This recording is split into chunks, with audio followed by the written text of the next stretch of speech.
হজ আয়াত নং 22 আল্লাহ রাব্বুল আলামিন বলেছেন, লাই ইয়ানালাল্লাহু লুহুমুহা ওয়ালা দিমাউহা ওয়ালাকি ইয়ানালুহুত তাকওয়া মিনকুম। আল্লাহ রাব্বুল আলামিন কোনো ব্যক্তির কুরবানির পশুর গোশত রক্ত কবুল করেন না, ইভেনচুয়ালি তোমাদের থেকে তাকওয়া কবুল করেন।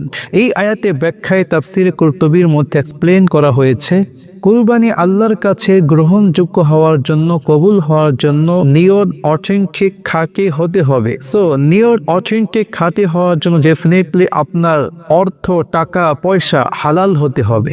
কারণ তিরমিজি শরীফের বর্ণনায় হাদিস নং 2989 আন আবি হুরায়রা রাদিয়াল্লাহু তাআলা আনহু قال قال النبي صلى الله عليه وسلم ان الله طيب يحب الطيبات।